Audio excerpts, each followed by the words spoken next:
Good evening, dear sisters and brothers. Good evening, Father. Can we greet each other also with a good evening?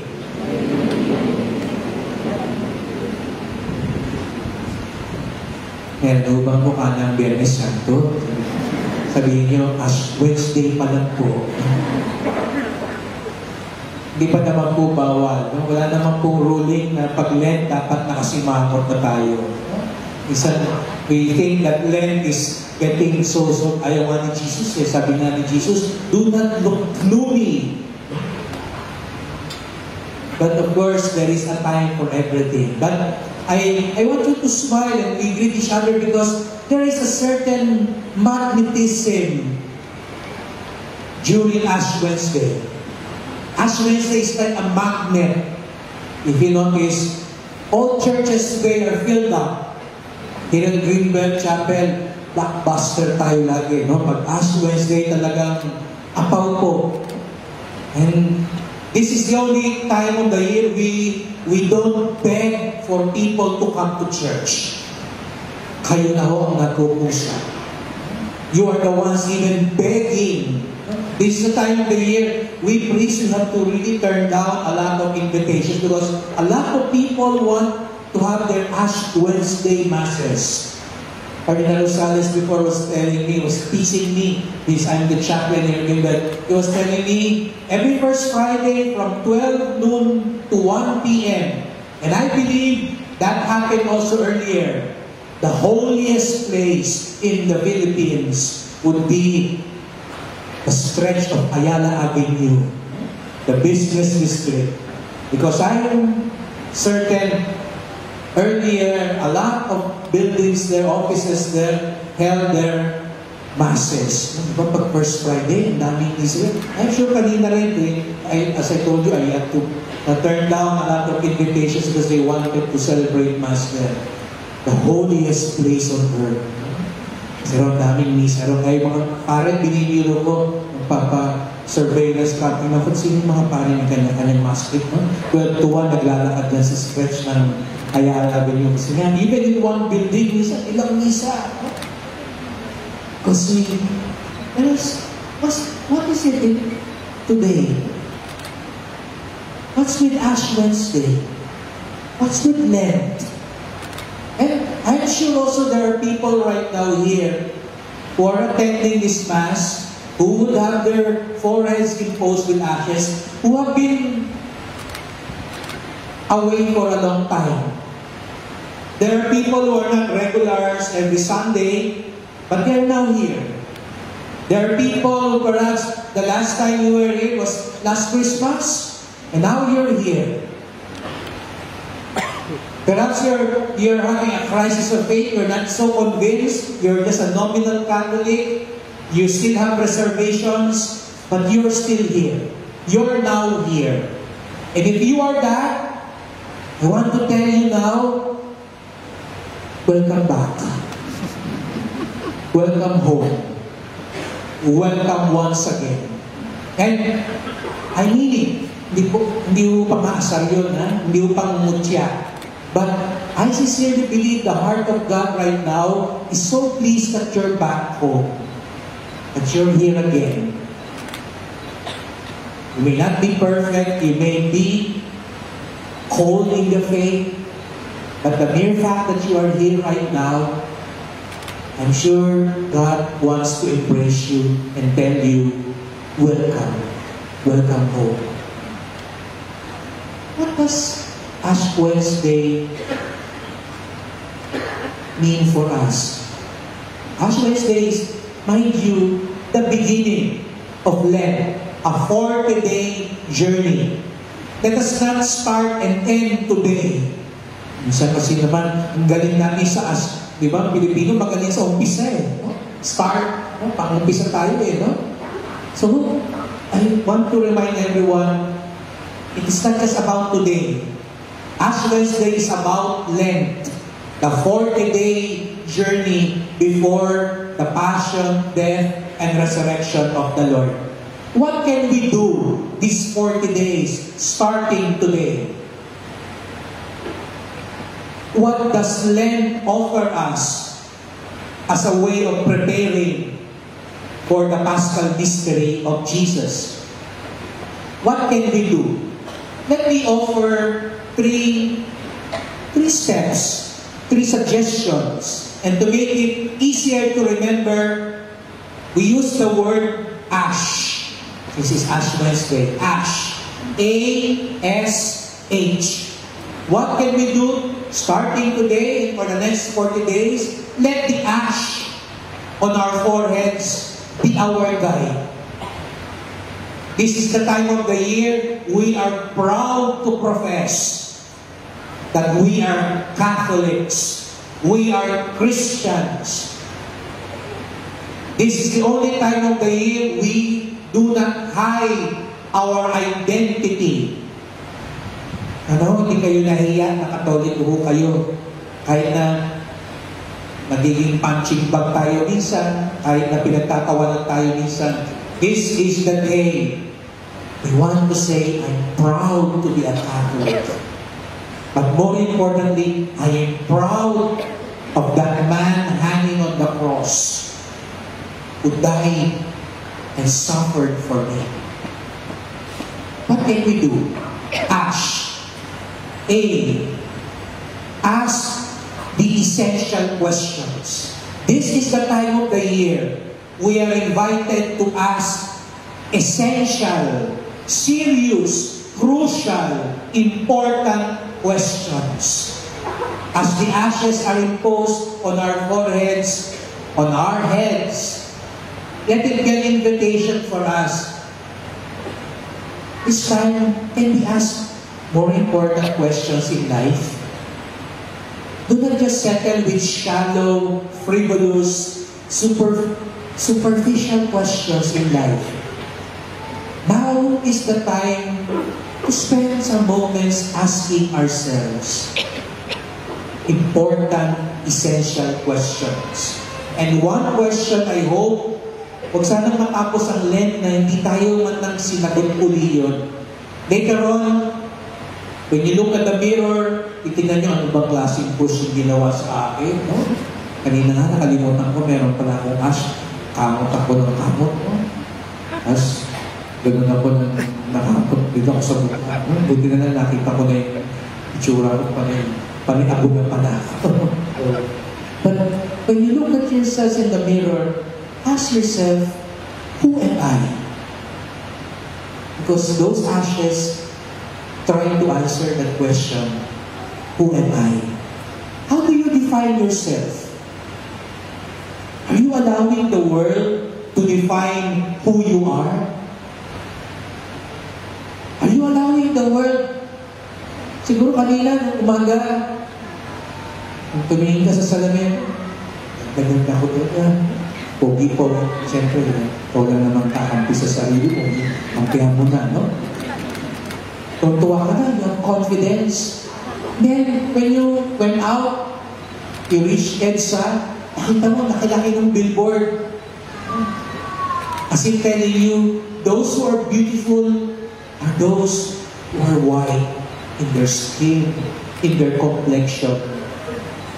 Saya ka na nung umalis sa bahay eh. Confident ka na eh, no? Confident with the heart ka na eh. Mas nung nakita mo sa billboard na buy this soap, this cream, nakita mo yung magaling magandang artista or may Miss Universe, maputi, kaya maganda. Mas tinignan mo yung balat mo. Morena. Mas malungkot ka na, hindi pala ako maganda. Kasi sa standard ng mundo, ang magaganda yung mga mapuputi, flawless, natatango sa ilong, tinignan mo yung ilong mo. Are you allowing the world to define who should be beautiful, who should be great? I'm aware here in our complex, in the mall complex, you'll see a lot of commercials who will tell you, if you want to be in, this should be your shoes. If you want to be glamorous, this should be your clothes. If you want to be part of the in group, elite group, this should be your car. This should be your wallet. This should be your polo. How do we question ourselves? Who am I? How are we measuring others? Who are they? Kaya minsan, pag may magpakilala sa inyo, ano minsan ginagawa natin? Naman, mula ulo hanggang paa. Baso ito. Jokes. Hindi branded. Walang tapak. Saan kaya nabili lang ito? Are we allowing people, forces, to define who we are? Are we allowing political colors to define who we are? Kontento ka ba ron? Proud ka ba? Proud ka ba doon? You're more than red. You're more than yellow. You're more than your position. You're more than your possession. You're more than your status. Because we are all children of God. And that is what that cross, that ashen cross means. Who am I? I'm a child of God. I came from God, and I will return to God. And those ashes also remind us, everything will fade away. Remember when God told Adam, remember you are dust, and to dust you will return. Those ashes enable us to ask the question, what really matters in life? What really lasts forever?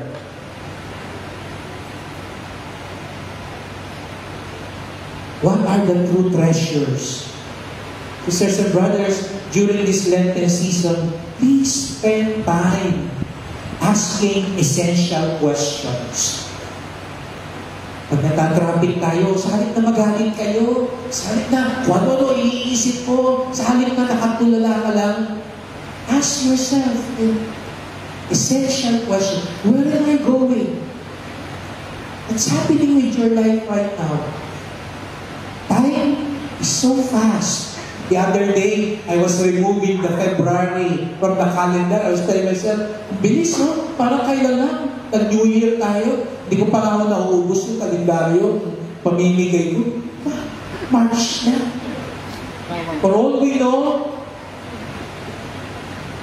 tapos na naman ang taon. For all you know,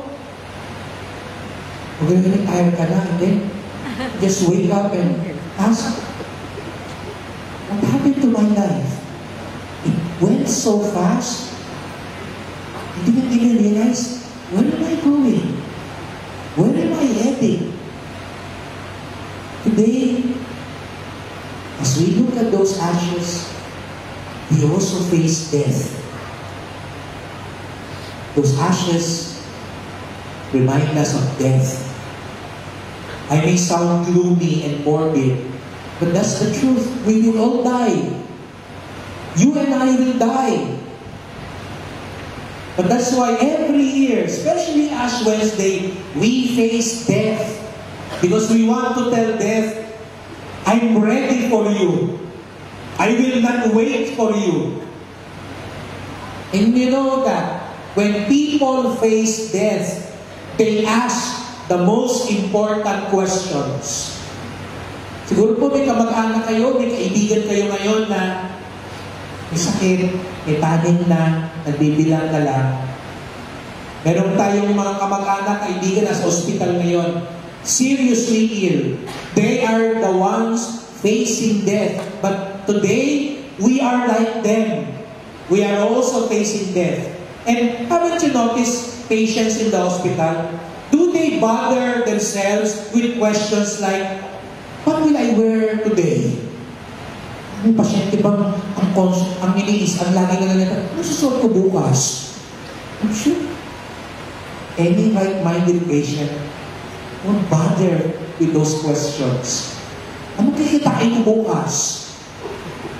Kasi ang mga tinatanong na nila ngayon, at sana yung tinatanong natin, what's my life all about?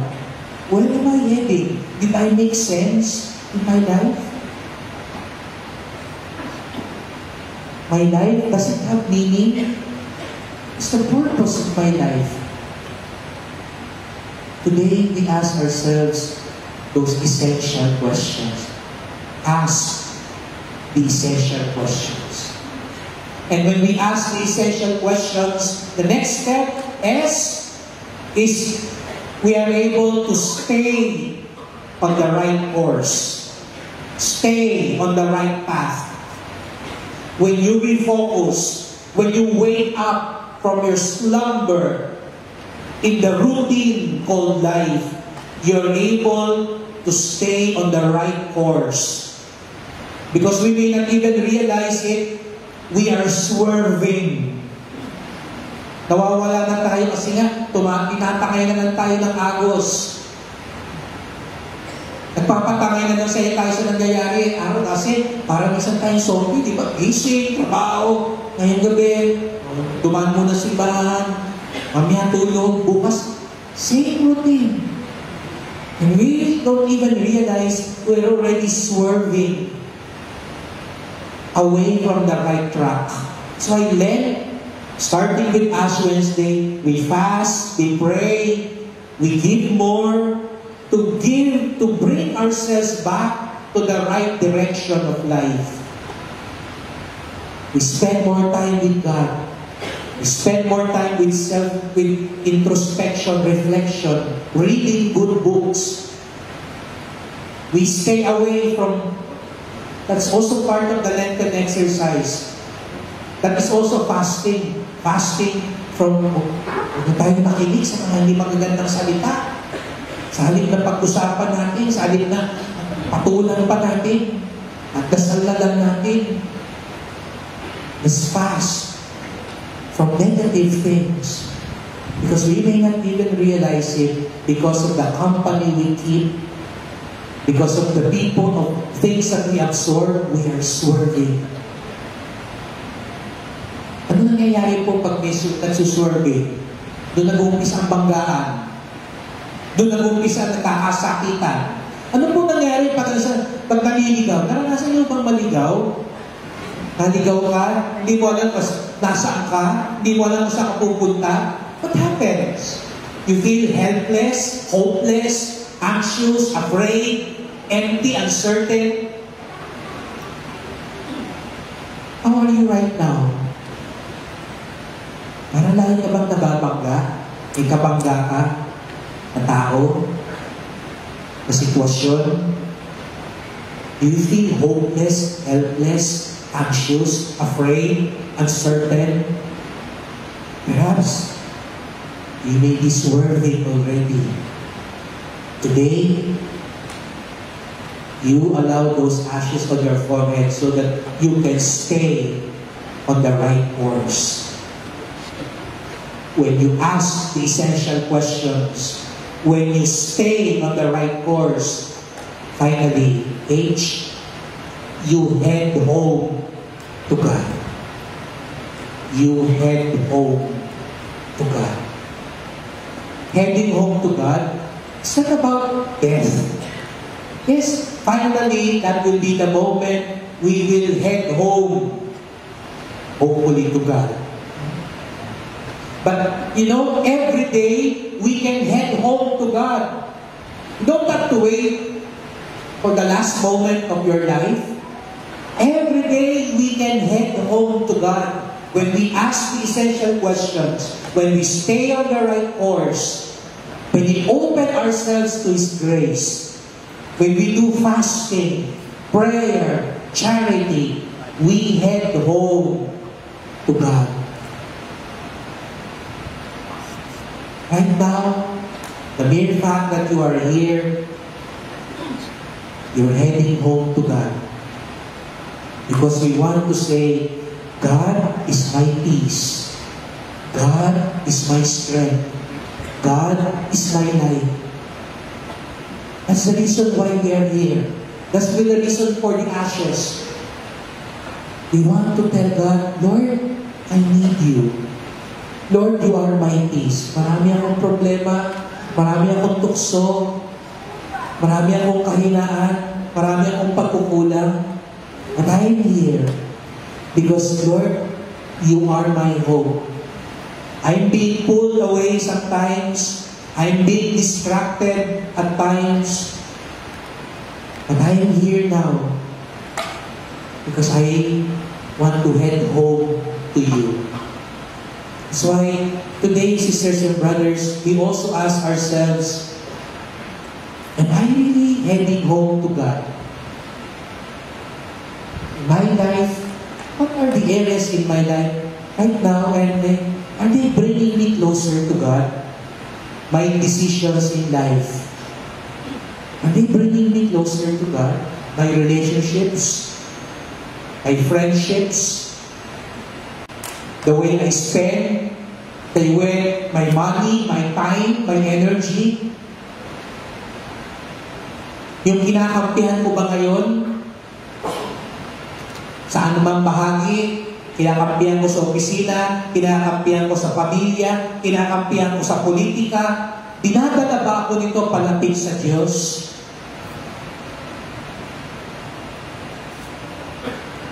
We pray for each other that our choices are bringing us closer to God. Yes, we come home. All of us here have experienced homecomings and reunions. Napakasaya po nun. Lalo na pag ang setting ng reunion sa eskwelahan mismo, or the homecoming in a home. But some of you have been home for a long time. And remember that time when you came back after a long while? We have changed homes already, but I remember the time after becoming a priest, for so many years I have not returned home. And when I finally went back home, I relished that moment. I looked at everything, and one thing we notice when we go back home, as if nothing changed. Isn't it? Andun pa rin yung sopa, saan ka pinakahiga, mga paluin pa na. Andun pa yung altar. I remember when my auntie would tell me, oh, kneel there and pray. Especially if I did not behave properly. The kitchen, everything, the room, even my pillow was still there. Andun pa yung mga diploma namin, yung mga litrato. Doon sa kusina, andun pa yung malaking, yung fork and spoon na galing sa Baguio.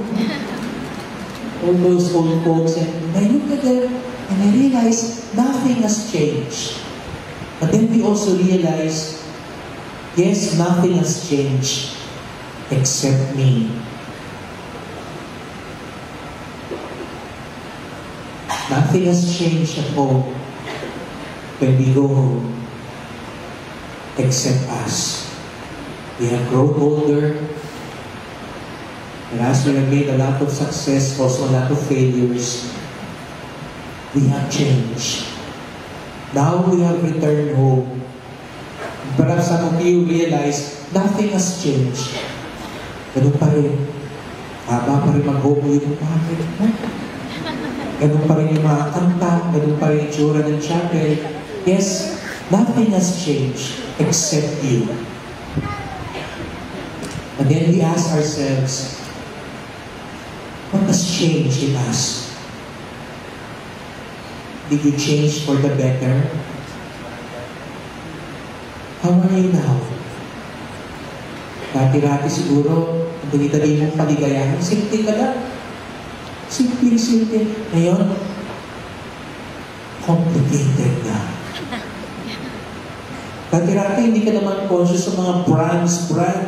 Ngayon, kasi nasa Makati ka na, brands. Dapat may branding. We ask the Lord, yes, perhaps I have changed. Before, I was very idealistic. Before, I was very passionate about what is good. Before, I was full of enthusiasm. Before, I was mindful of you, Lord. Yes, perhaps I have already changed. But now, as I return home, there's also one thing I realize. You, Lord, you haven't changed. You're still understanding. You're still patient. You're still loving and merciful. And you're still willing to accept me. Here we are, Lord.